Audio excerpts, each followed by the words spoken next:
Bom, meu bate-papo de hoje é com o vereador eleito José Ricardo Wendling. O Zé Ricardo, mais conhecido como o Homem da Kombi, que é uma pessoa de Montenegro, no Rio Grande do Sul, mas já amazonense, né? Veio aqui para Manaus criança, é formado em Ciências Econômicas e também em Direito, em Ciências Econômicas pela UFAM, em Direito pela Newton Lins, trabalhou no Distrito Industrial de Manaus, também foi consultor de empresas do Polo Industrial de Manaus, professor de economia, foi vereador por 2 mandatos, em 2004, reeleito em 2008, deputado estadual em 2010, reeleito em 2014, portanto, 2 mandatos, e também foi deputado federal em 2018, com quase 198 mil votos. E agora volta à Câmara Municipal de Manaus, vereador eleito, agora em 2024, com 17.395 votos, o segundo vereador mais bem votado desse pleito. Muito obrigada por ter aceitado esse convite de fazer esse bate-papo aqui no nosso canal. Abro para suas considerações iniciais. Muito bem, obrigado, Luziane, parabéns aí pelo trabalho, obrigado pela oportunidade da gente poder estar aqui conversando com você, falar um pouco da nossa caminhada política e principalmente do novo momento político, né? Eu acho que cada vez mais nós temos que pensar como resolver os grandes problemas da cidade de Manaus, que aflige a vida, né, da população aí. E a gente está muito motivado para esse novo momento aí. Estamos à disposição. Exatamente. Eu quero muito falar sobre isso, né? Sobre esse novo momento, sobre como você tem encarado essa nova forma de fazer e de permanecer e de estar nesse fazer político. Mas a primeira pergunta que eu queria lhe fazer é sobre o PT. Eu acho que essa é uma pergunta que todo mundo, deve ser uma das primeiras perguntas que todo mundo faz para você, né? Você é filiado ao PT há quase 30 anos. E aí certamente enfrentou todos esses momentos aí de crises do PT, quando o PT foi enfraquecido, acusado de corrupção, teve a sua principal liderança presa. Eu queria lhe perguntar, teve algum momento assim que deu uma tristeza, que você pensou em desistir, em sair do PT, em mudar de partido? Olha só, para alguém ser candidato a qualquer cargo, né, eletivo, tem que estar filiado num partido, no partido. Segundo a Constituição, é uma instituição reconhecida, importante, fundamental para a democracia. Todos os países democráticos no mundo, você tem os partidos políticos, eles são importantes para esse processo. E o Partido dos Trabalhadores é um partido que nasceu dessa luta de trabalhadores, um trabalho de base, né, do sindicalismo, de professores, de religiosos da Igreja Católica, de jovens, de mulheres, de todos aqueles que estavam lutando pelos direitos humanos. Então, em 1980, o partido foi fundado. E o partido vai completar agora 45 anos, agora o ano que vem, 2025, né? Agora em 2025. Sim. E eu estou desde 95, então eu vou completar 30 anos mesmo, partido, agora em 2025. Então, eu sempre fui candidato pelo PT. PT, você tem muita gente, né, que luta esses anos todos, né, para melhorar a vida da população, e ganhou eleições, perdi também aqui em Manaus e no estado, mas a nível nacional você vê que o Partido dos Trabalhadores é um partido que sempre chegou na final nas eleições nacionais para presidente. Desde a primeira eleição nacional, depois da redemocratização do país, em 89, o PT chega na final. É o Lula, em 89, né, contra o Collor, depois o Lula contra o Fernando Henrique Cardoso, né, nos 2 mandatos dele. Depois teve a eleição dele, quando ele ganhou e foi reeleito. Depois a Dilma ganhou e depois foi reeleita. Depois veio o golpe, que tirou a Dilma. E aí depois veio o Bolsonaro. E também o PT chegou na final com o Bolsonaro, com Haddad. Sim. E agora com Lula de novo. Então você vê que o PT tem uma história. Claro que é um partido que tem os seus problemas também. Tem denúncia de algumas situações, mas no geral é o partido que ajudou o país avançar. E está ajudando hoje de novo. Como você encarou aquele período em que o Lula foi preso? Período muito difícil, né? Porque você teve também o crescimento das fake news, também das acusações falsas, porque o Lula foi acusado teve vários processos, foram mais de 20 processos contra ele. Todos foi ou inocentado ou arquivado, e, portanto, ele saiu realmente sem nenhum processo e foi eleito, né, com a vontade popular. Agora, o partido é isso, é uma instituição, é o lugar que você tem que debater as políticas públicas. Alguém já me disse, não, Zé Ricardo, por que você não sai do PT? Podia ir para outro partido. Ora, cada partido tem a sua história. Como muita gente fez, né? Tem gente que saiu do PT naquele momento mais difícil, que eu considerei um erro político. Acho que você tem que perseverar. Porque, por exemplo, aqui no Amazonas, quais eram os políticos que estavam do PT envolvidos em alguma corrupção? Não tinha ninguém. Né? Nós não temos. Um caso ou outro, em outro estado, você não pode julgar todos por causa do erro de um ou de outro. Né? Se tem pessoas que erraram do PT, um ou outro, ou que erra, porque até hoje as pessoas são sujeitas a uma falha, mas você não vai julgar e dizer que ninguém presta. Né? Então, é um partido que luta pelos direitos das pessoas, pelas políticas públicas. Eu estou por esse espírito aí do partido. E não estou só, tem muita gente. E agora, muita gente se filiando também. É impressionante a quantidade de jovens, de pessoas outras, de vários segmentos se filiando ao PT. E o PT tem eleição interna direta. Então, o ano que vem vai ter eleição para a nova direção. E eu vou disputar a presidência do PT do Amazonas, porque eu quero que o PT seja reconstruído, seja ampliado, tenha uma imagem verdadeira, né, para a população, que é aquele que luta realmente pelas pessoas que mais precisam. Um outro aspecto, vereador, que a gente percebe, assim, o senhor vai fazer 60 anos esse ano, né? Completei já. Né? Já completou? Completou em junho, né? Já estou nessa faixa. Pronto, aí. 60 bem vividos, anos. como você fala, né? Bem vividos. Então, desses 60 anos, dos quais pelo menos 20 são nesse fazer político, em cargos até mais de 20, acredito, não é? Eu queria saber, hoje a gente percebe que o eleitor, ele gosta muito dos extremos. Então, ou assim, aquele candidato que faz dancinha, ou aquele candidato que xinga, que desqualifica minorias, que quer bandido morto, enfim, os extremos. E o eleitor, aparentemente, parece que tem dado atenção, pelo menos, para isso. Como que o senhor vê esse novo cenário político, principalmente quando vocês estão na busca pelo poder, ou seja, nas campanhas eleitorais? Olha só, realmente você vê muitos candidatos e até candidatos defendendo pautas que no passado não eram tão fortes assim, né?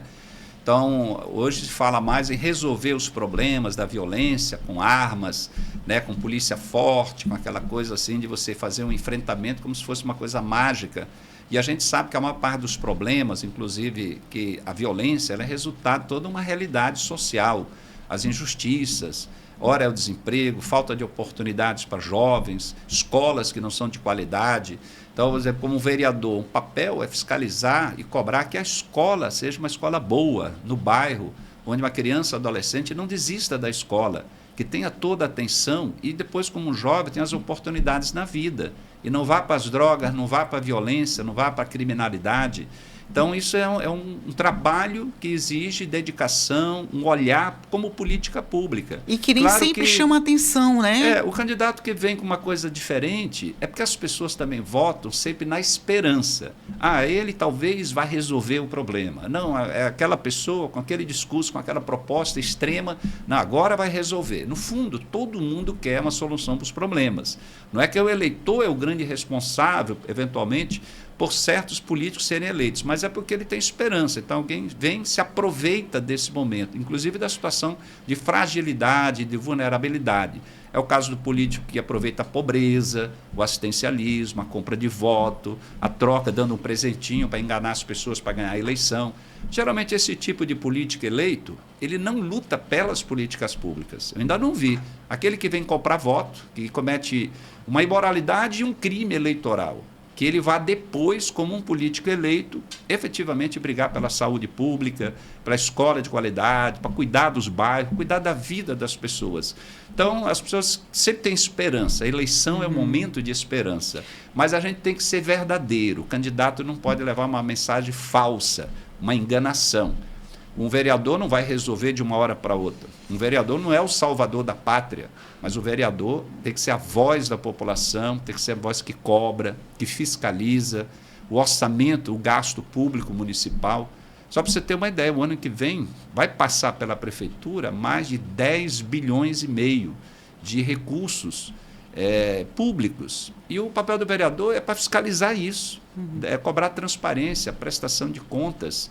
Então, o vereador que é eleito com práticas extremas ou ilegais, muitas vezes ele não tem esse compromisso de ficar observando o que vai ser feito com esse dinheiro em prol da população. Sim. Diante desse cenário aí dos extremos, você acha que esse discurso, muitas vezes até um discurso de ódio, aumentou um pouco a violência, transformou um pouco esse eleitor? O discurso de ódio foi muito forte, né, na eleição passada, na retrasada, a nível nacional também. Eu diria que talvez esteja diminuindo isso, porque as pessoas estão vendo que políticos eleitos com esse discurso todo de ódio não resolveram nada, né? Não resolveram. Você vê que a nível nacional, o Lula foi eleito, mas tinha um discurso de ódio contra o Lula e contra o PT. Mas está aí o resultado. A economia crescendo, né, o PIB, a economia de modo geral, o nível de desemprego que caiu agora é um dos menores do Brasil, os programas sociais que geram emprego e oportunidades, como construir casas do Minha Casa Minha Vida, ampliação de benefícios sociais que ajudam os mais pobres. Então, esse é o resultado. Então, é isso que nós temos que perseguir. As políticas públicas, na cidade de Manaus, do mesmo jeito. Aquele que vai ser eleito e que ele vai resolver o problema de uma hora para outra, principalmente a violência, não é isso. Violência não se combate só com polícia. Polícia tem que estar preparada, bem paga, tem que ter polícia boa, mas também são as ações de prevenção. É a escola, é a saúde, é o emprego, é o carinho, é a cultura, é o esporte. Tudo isso contribui para prevenir violência, marginalidade e a gente ter uma sociedade melhor, né? Nessa última campanha agora, assim, pelas caminhadas, por tudo que você andou aí pela cidade de Manaus, você percebeu um pouco, teve algum caso, assim, de um discurso violento? Como que você lidou com isso? Olha só, no meu caso, eu não posso afirmar, por exemplo, o meu lado, né, nenhuma manifestação dessa forma, né, violenta, no sentido de me sentir ameaçado no dia a dia da política e tal. Mas você ouve um discurso muito mais geral, às vezes as pessoas cobrando coisas que nem são da sua competência, as pessoas querem uma solução para os problemas lá. Então, denuncia o político que só aparece em época da eleição, né, que só se preocupa nesse período de aparentemente estar ajudando alguém, e muitas vezes não é a solução. E muita gente diz, não, Zé Ricardo, você ao menos é um político que eu vejo o ano inteiro, você está lá prestando conta, está em cima da Kombi, está aqui no bairro. As pessoas querem o político próximo lá. Sim. Não querem tanto um salvador da pátria, sim, embora o discurso de ser salvador influencie, por isso que muitos ganham voto. Sim. Mas isso cansa, porque uma hora a pessoa percebe que aquilo não é a solução.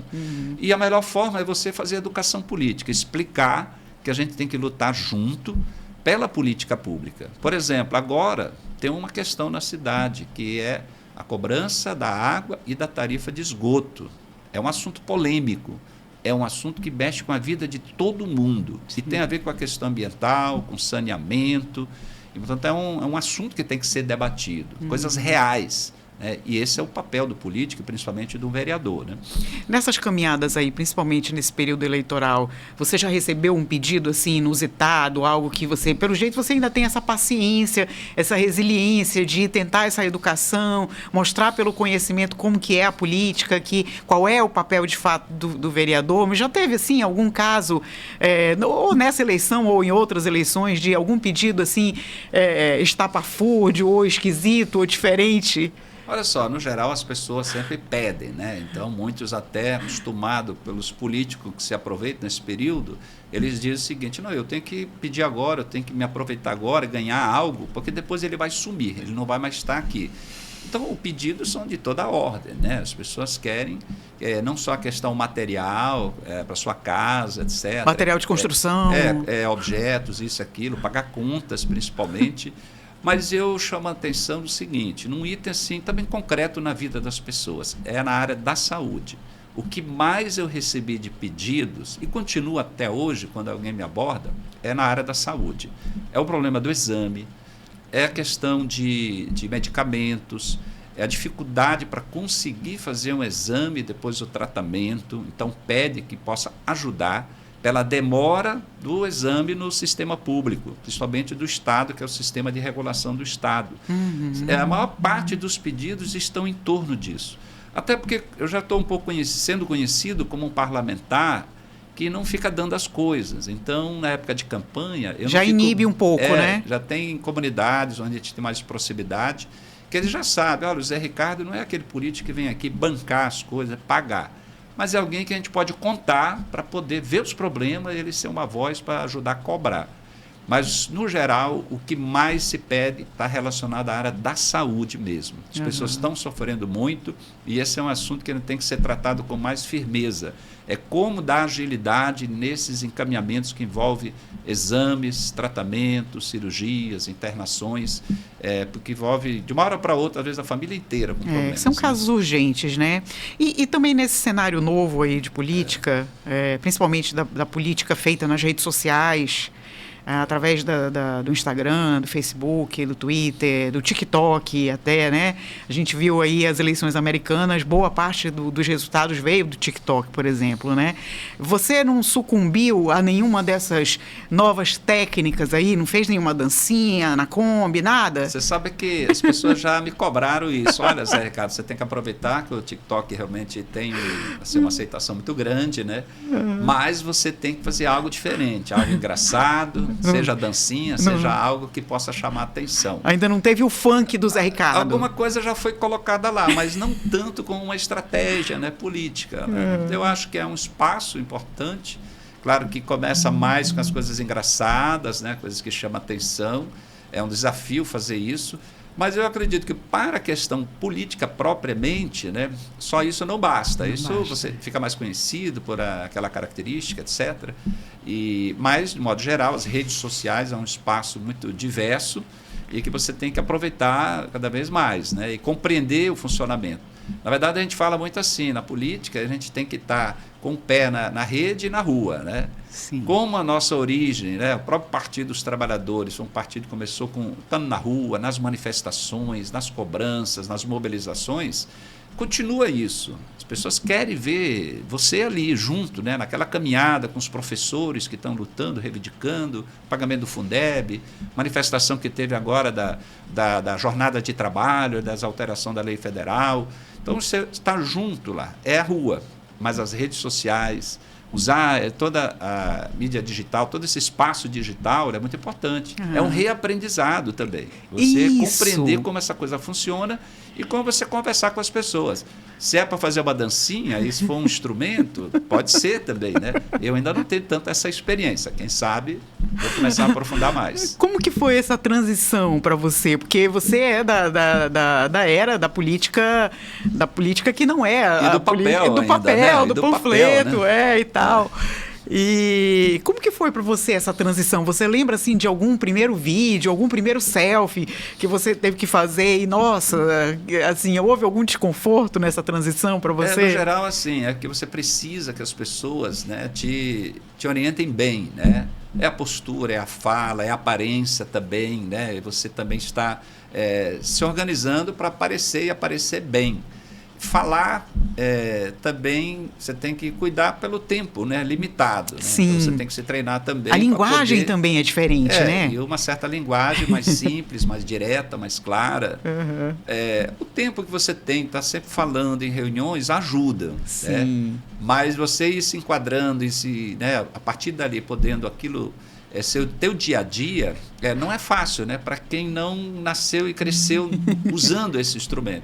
Até porque o celular, ele é mais recente, né? Se for olhar uns anos atrás, quando nós começamos a fazer política, eu mandava carta pelo correio às pessoas, que eu tinha que ter um endereço completo, direitinho, para mandar.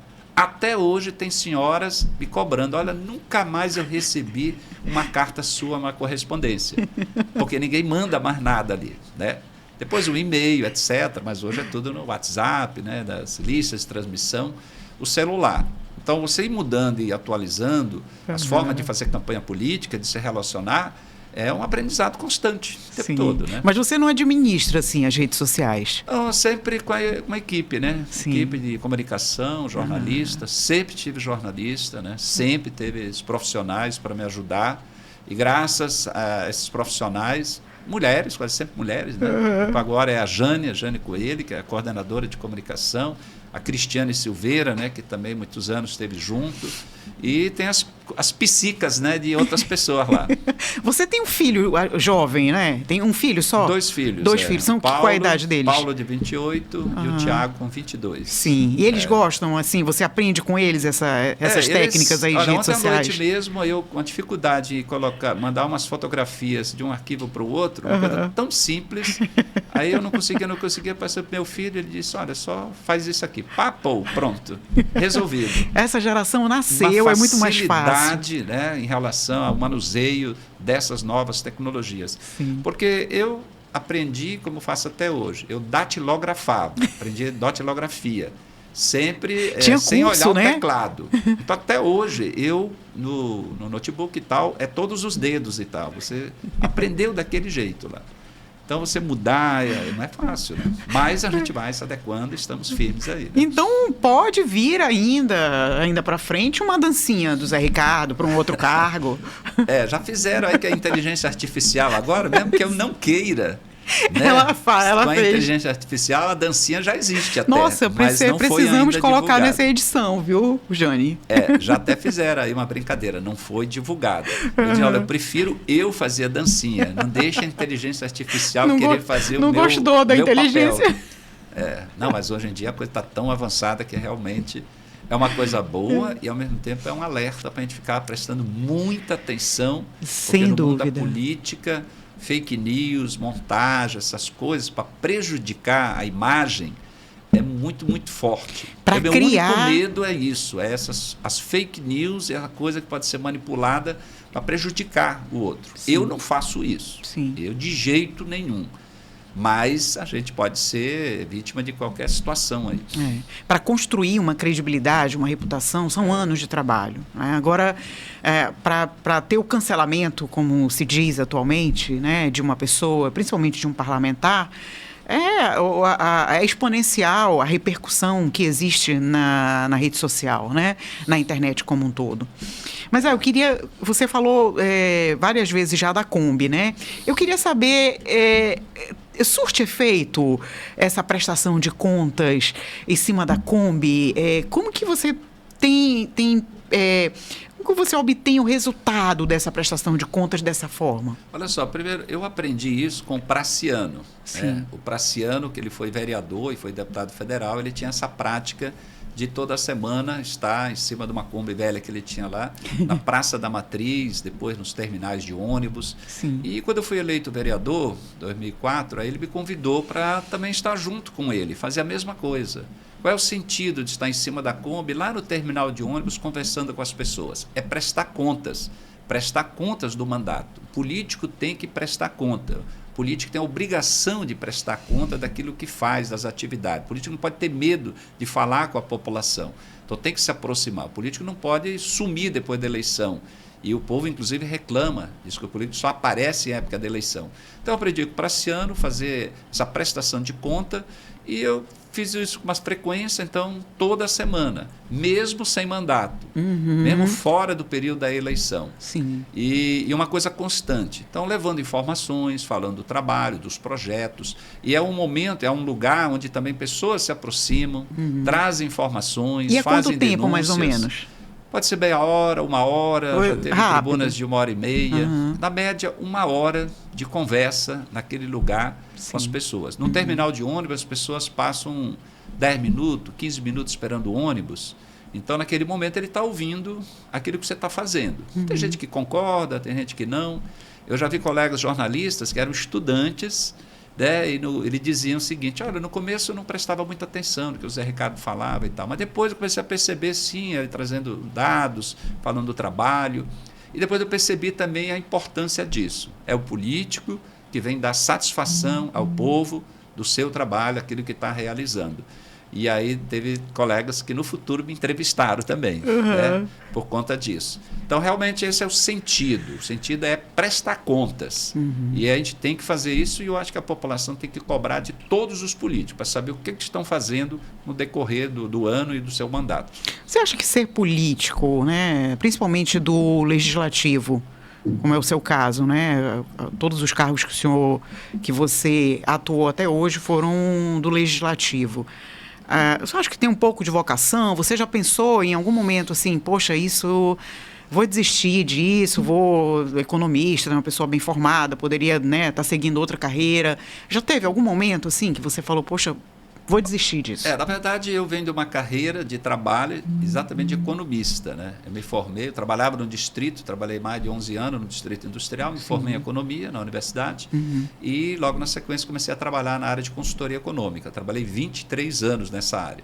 Cheguei a presidir o Conselho Regional de Economia e o meu patrimônio, a casa onde eu moro, tudo foi construído nesse tempo de trabalho como economista.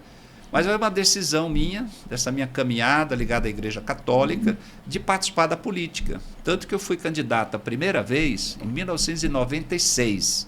Eu me filiei em 95. Sim. E em 96 a campanha da fraternidade da Igreja Católica era sobre política, fraternidade política.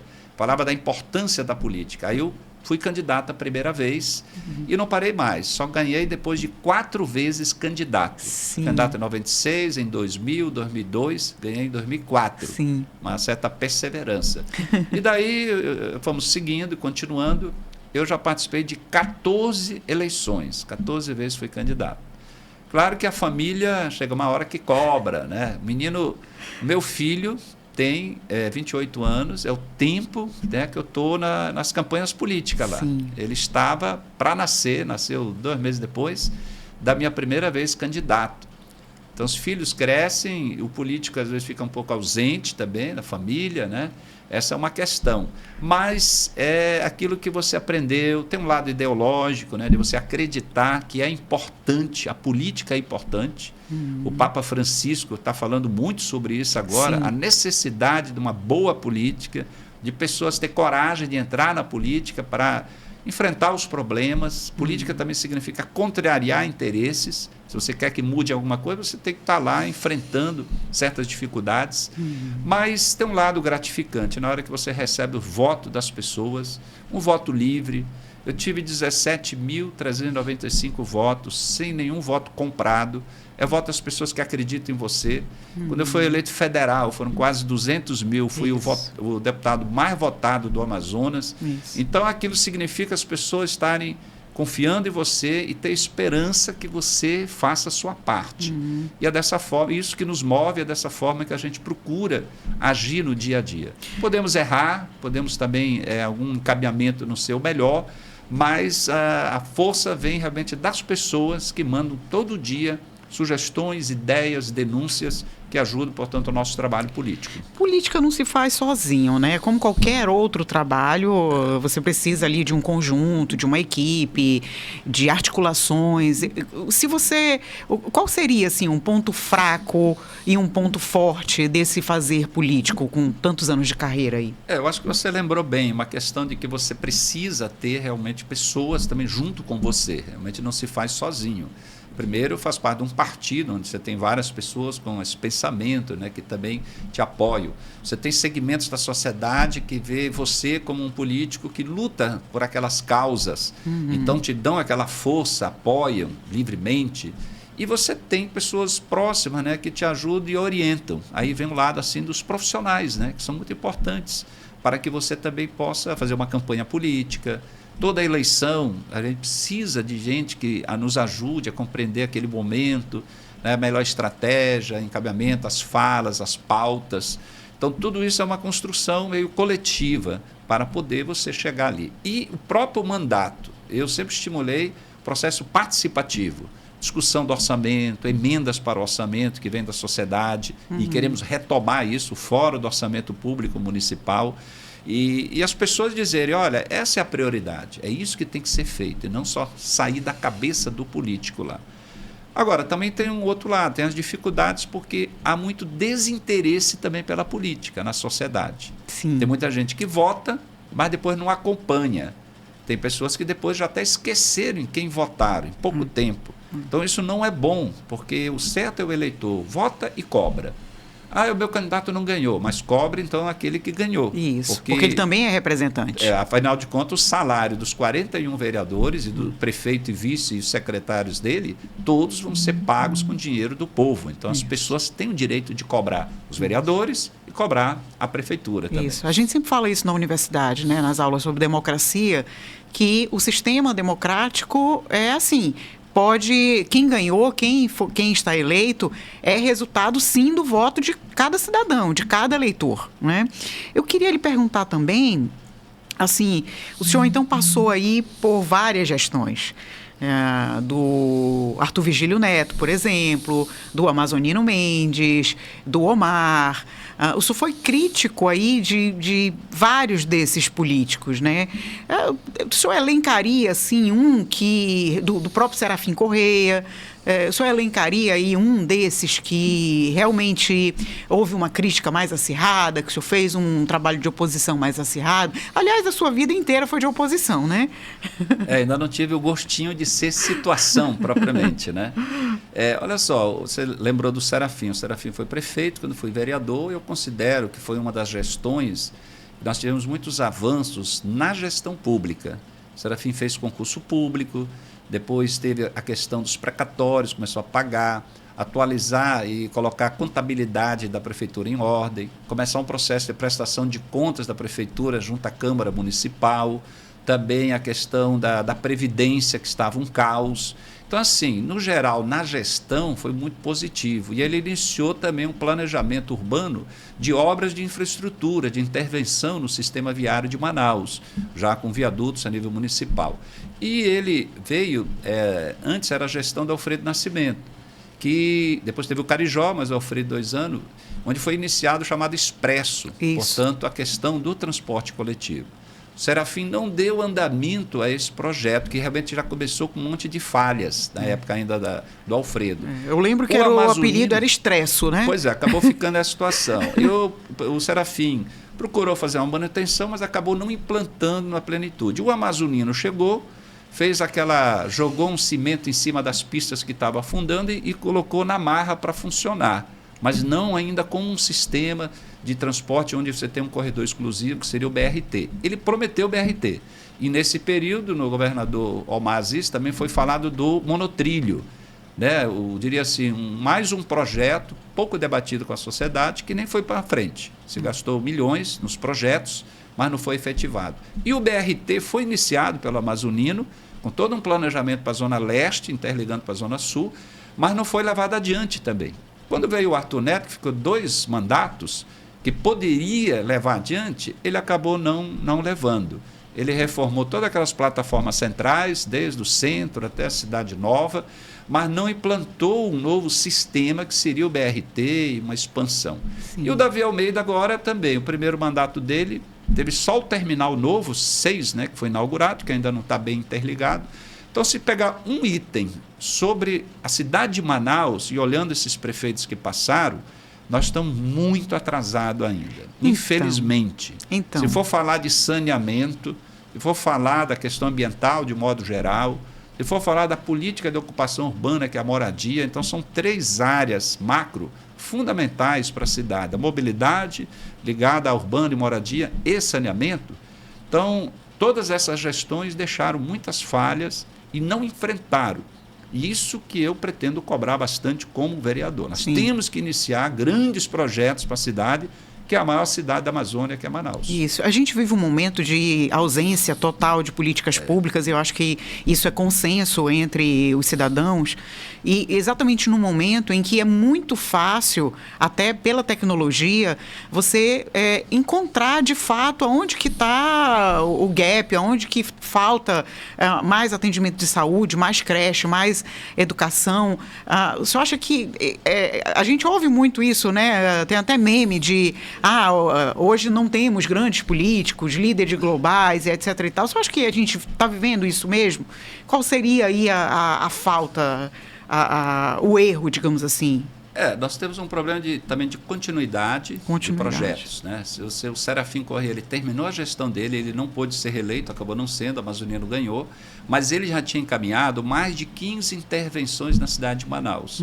E o Amazonino terminou duas obras só de viadutos. A maior parte não foram implementadas. Então, o problema da continuidade. Se o Expresso foi iniciado, era para ter sido continuado, mas colocando naquilo que seriam os requisitos técnicos para funcionar plenamente. Então, essa falta de continuidade, isso prejudica de modo geral a população e a gestão.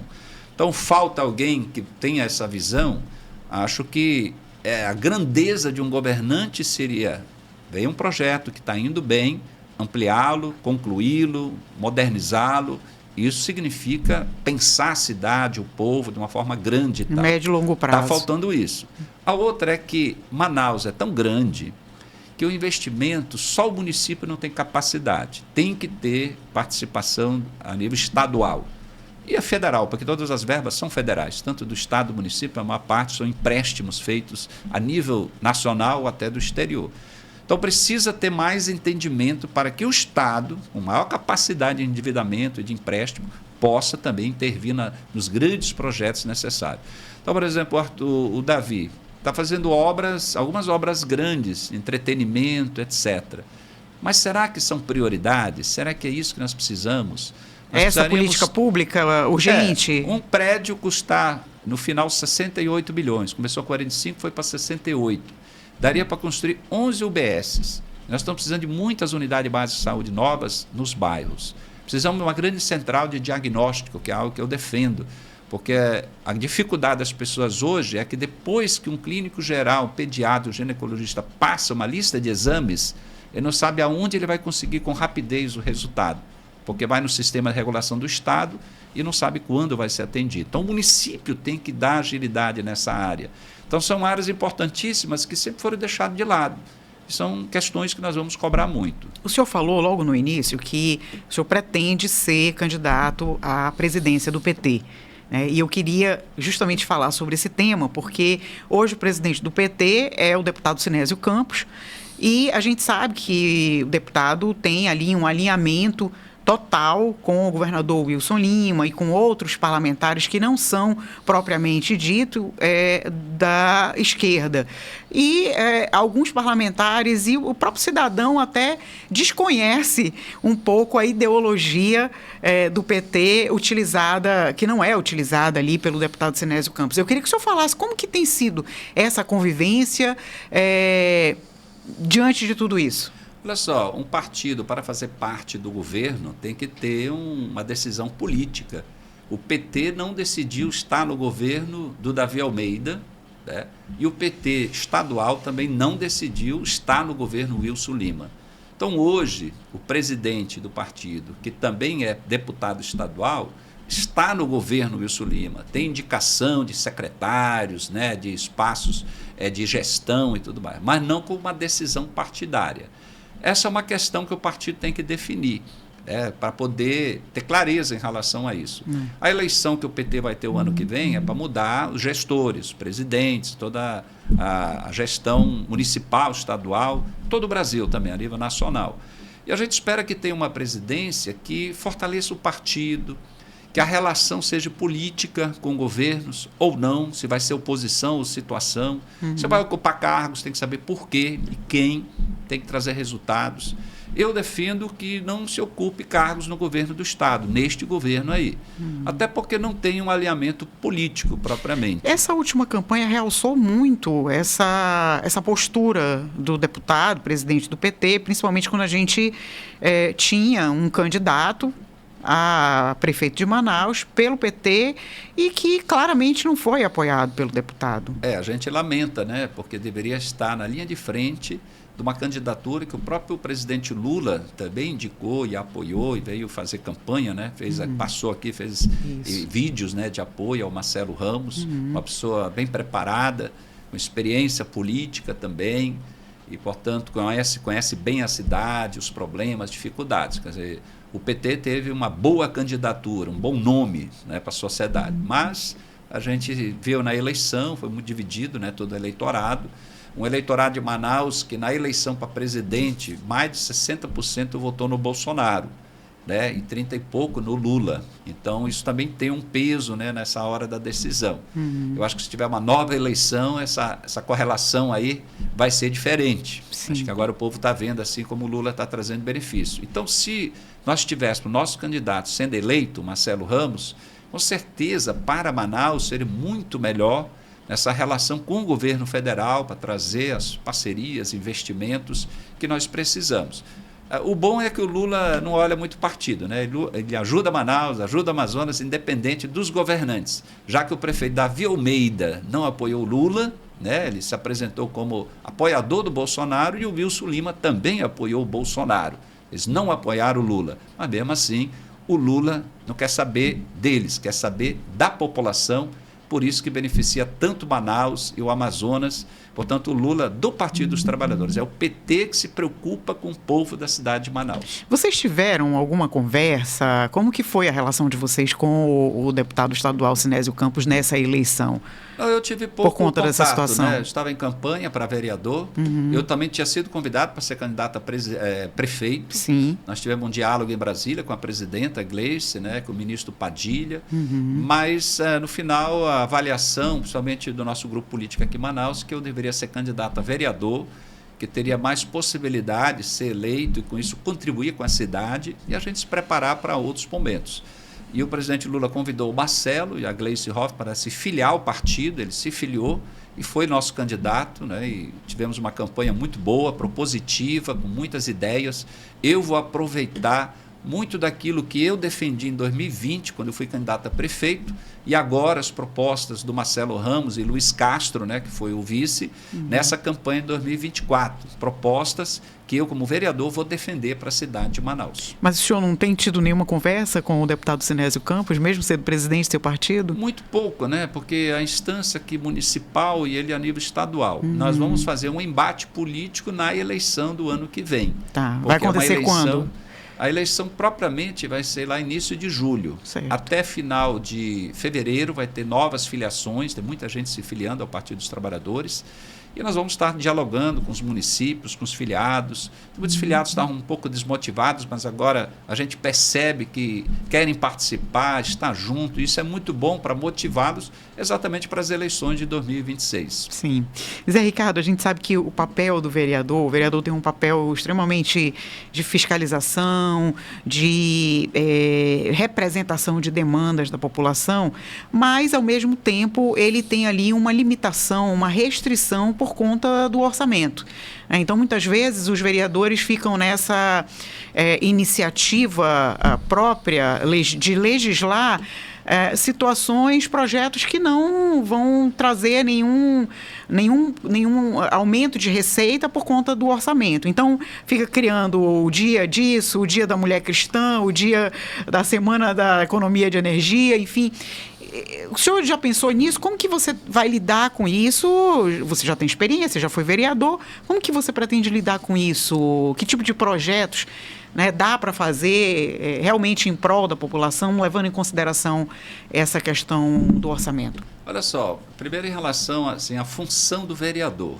Está na Constituição, e eu falei muito isso durante a campanha política, que artigos 29, 30, 31 da Constituição colocam claramente qual é a função, qual é o papel do vereador. O vereador ele é eleito para legislar e fiscalizar. Então, o lado legislativo são os projetos de lei, as propostas, fazer indicações também para o próprio Poder Executivo, discutir o orçamento, que é uma lei, as leis que envolvem a educação, os professores, o Fundeb, as leis municipais, no caso, é o lado legislativo. E aí cada vereador tem a liberdade de apresentar projetos, desde que sejam constitucionais, dentro da legalidade. Então, há essa diversidade de projetos apresentados. Alguns talvez não tenham tanta importância, não sejam tão relevantes. O Praciano sempre dizia, olha, tem muito projeto florzinha. Florzinha é só para enfeitar, é só para dizer que teve projetos, ou volume para ter quantidade. Sim. Mas a maioria da população não fica nem sabendo e não é colocado em prática. Então, isso só não resolve. Mas é o lado legislativo, todos os vereadores apresentam projetos, certamente eu vou apresentar vários projetos, quase todos os projetos que eu apresento vêm da sociedade, é o povo que vai dizer, olha, tem tal assunto. Eu tenho leis aprovadas da educação, todas vieram de proposta de professores, do movimento, sindicato. Tem projetos, leis aprovadas ligadas ao direito das mulheres, o combate à violência a nível estadual. Todas vieram relacionadas a movimentos de luta em defesa das mulheres, de combate à violência sexual, de toda forma. Então, todos vêm de uma demanda da sociedade, que esse deveria ser. Mas a segunda função do vereador é fiscalizar. Eu diria que talvez no momento a mais importante é fiscalizar. Por quê? Porque nós estamos precisando que se verifique o que está sendo feito com esse orçamento de 10 bilhões e meio. A metade do recurso arrecadado é para pagar folha de pagamento. A outra metade, todo ano, são os contratos, é a reforma, é a construção, é a compra da alimentação escolar, do material para os hospitais, para as unidades de saúde. Então, são contratos que têm que ter transparência, regras, verificar se não está sendo desviado dinheiro, se não tem superfaturamento, se não tem algum, vamos falar no popular, esquemas, né, que favoreça e desfavoreça a população. O senhor acha que é possível fazer isso com uma bancada tão situacionista, vamos dizer assim? Olha só, o vereador em si, ele sozinho tem prerrogativas relacionadas à fiscalização, a denúncias. Ele pode encaminhar representações para o Ministério Público, para a Controladoria do Estado, Federal, Ministério Público Federal e Estadual, para o Tribunal de Contas Estadual e Federal, dependendo da verba, se ela for federal, é só estadual. Ele pode também encaminhar para ouvidorias, vários órgãos públicos que têm um papel de fiscalização. Então, o vereador pode fazer isso. Audiências públicas, claro que às vezes uma audiência tem que ser aprovada na comissão para ter aquele respaldo.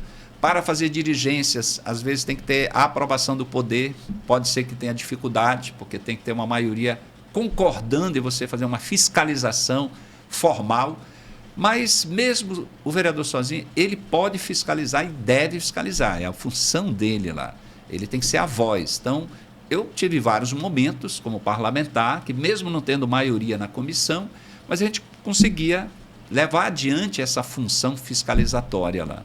E a gente precisa também de aliados, né? A gente vou procurar parlamentares que também me ajudem, que também possam assinar embaixo um requerimento de uma verificação, de uma fiscalização, de uma denúncia ou de uma visita, porque o papel do vereador não é ser inimigo do prefeito.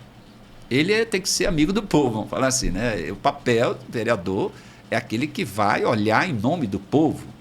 Não é contra o prefeito, é contra a gestão, a administração, práticas e tudo mais. É assim que eu aprendi sempre a agir dessa forma.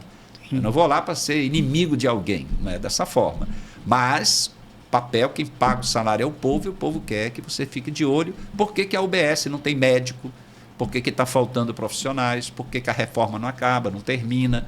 Por que só tem uma UBS quando deveria ter mais? Então, são questões onde o vereador tem que se envolver, tem obrigação, e é o que eu pretendo fazer. Tem alguma receita, assim, você já falou, né, do descrédito, né, o cidadão, ele vota e ele não acompanha aquele parlamentar. Você acha que há não digo um descrédito no profissional, no parlamentar, mas um descrédito na política como um todo?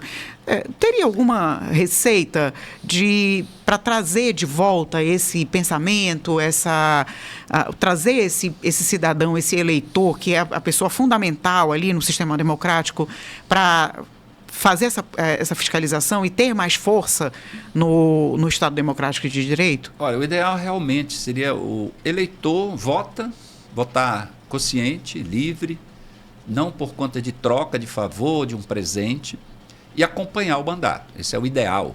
Esse é um direito, inclusive, do eleitor, do cidadão. Eu tenho o direito de votar, o direito de escolher, e o direito e o dever de cobrar agora, porque se ele ganhou, eu tenho agora a obrigação de ver se ele vai estar trabalhando mesmo e tal. Só que essa prática ela não é tão fácil, são poucas iniciativas. Eu falava com um padre lá da Compensa 3, ele está há pouco tempo aqui em Manaus, acho que está 1 ano, mas ele vem de uma experiência da Bahia, onde ele trabalhava lá, e lá eles tinham um grupo de acompanhamento do parlamento municipal. e também das ações da prefeitura. Era um grupo de cidadania ativa. As pessoas iam lá voluntariamente acompanhar, verificar e refletir sobre isso e se manifestar. Sim. Teve situações até onde foi caçado alguém envolvido em práticas erradas e também na gestão.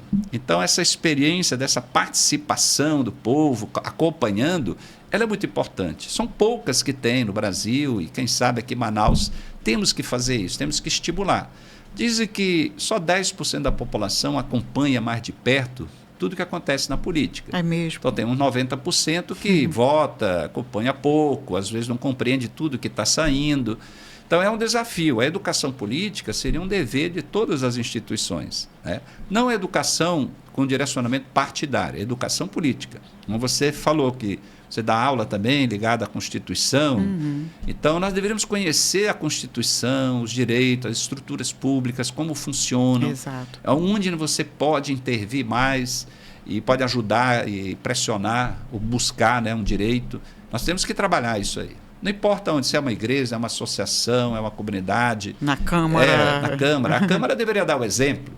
Infelizmente, tem gente que dá mau exemplo. Isso decepciona também as pessoas. Mas eu sempre digo, tem gente que decepciona, tem gente que faz as coisas tudo errado. Mas tem muita gente que faz a coisa certa, né? Faz da forma correta, constitucional. E nós temos que pegar esses bons exemplos e eles ser inspiração para os jovens se interessar pela política. Não a política que é o assistencialismo, se aproveitar da pobreza. Isso não é política, aí já são práticas que fogem do ambiente verdadeiro da política. Então eu acredito nisso e nós temos que insistir nisso. Bom, a gente está encerrando aqui o nosso programa. Eu queria muito agradecer você por ter aceitado aqui o convite, nesse bate-papo, e queria que você fizesse aí as suas considerações finais, falasse um pouquinho do que há por vir, né, na Câmara Municipal de Manaus. Bom, Luziane, muito obrigado primeiro pela oportunidade, parabéns aí pelo trabalho e dizer para as pessoas, né, eu acho que ano que vem, agora esse ano, né, 2025, melhor dizendo, é um ano que a gente sempre tem muita esperança, né, de melhorias. Não é um ano eleitoral, então é um ano onde você pode acompanhar melhor o que acontece na política. Seja os eleitos agora, vereadores, prefeito, mas também os parlamentares estaduais, federais, o governador. Não é um ano de eleição. Então, é um ano onde a gente precisa ver resultados, né? Respostas. Nós temos que cobrar que os investimentos que são realizados possam realmente serem concluídos, obras. Nós temos que insistir que a política pública funcione. Então, por exemplo, a saúde pública. Eu pretendo cobrar muito que as UBSs, por que UBS? Porque é a responsabilidade do município. Sim. O município tem que cuidar da saúde básica. Então, na UBS, no município tem que ter exames, por exemplo, na saúde das mulheres. Eu vou estar defendendo 2 projetos relacionados à saúde das mulheres e saúde dos homens. É um pouco da minha experiência, inclusive muito próximo do SECOM. Eu fiz muitas emendas parlamentares todo Sim. ano para o SECOM. Então, exame de mamografia para prevenir câncer de mama, exames em relação ao colo de útero para prevenir o câncer também, os exames preventivos na área, principalmente para os homens, né, de próstata, 2 áreas assim, muito importantes. E aí vai embora. Então, o município tem que ter essa estrutura de diagnóstico para prevenir e para fazer logo tratamentos. Isso é urgente, isso é algo que nós precisamos insistir. Eu sei que a prefeitura andou prometendo algumas coisas, né, por conta da campanha política. Nós temos que olhar, por exemplo, a questão da fome, da alimentação. Manaus e o Amazonas ainda tem um percentual grande de famílias na insegurança alimentar. No Estado, é praticamente 50% da população nessa situação de insegurança alimentar. Então, produzir alimentos a nível local, gerar renda, agricultores familiares, isso é fundamental. Tem que ter essa política aí. Então, são áreas que a gente pretende discutir, debater, ouvir a universidade, ouvir os segmentos organizados que têm experiência. Então, nós vamos colocar um pouco também da nossa experiência como parlamentar nesse momento aqui do município, que, como eu disse, é a maior cidade da Amazônia, a maior cidade do Norte, a 7ª maior cidade do Brasil, e capitais e tudo mais. Além da economia ser uma referência, então nós temos que cuidar da cidade, cuidar das pessoas, cuidar da vida. E é por aí que a gente vai estar trabalhando e aproveito para não só agradecer quem votou em mim, 17.395 votos, as pessoas que apoiaram o dia a dia da campanha, a equipe de trabalho, mas também agradecer as pessoas que já mandaram sugestões para o nosso mandato e convidar as pessoas ao longo do mandato a participar com ideias, com denúncias, com situações que possam contribuir para a nossa atuação parlamentar e dos outros parlamentares também, não é só para mim. Eu acho que caminhar para todos os parlamentares e ver quem mais está interessado em ouvir o povo. Eu vou querer ouvir o povo, como sempre, e vou fazer a minha prestação de contas semanal em cima da Kombi, como estou fazendo agora já, depois da eleição e principalmente no exercício do mandato. Então, Luciano, muito obrigado pela oportunidade, sucesso aqui também, muita saúde a você e a todos que vão estar acompanhando aqui essa entrevista. Obrigado. Muito obrigado, um excelente mandato. E encerramos aqui, então, esse programa. Até a próxima.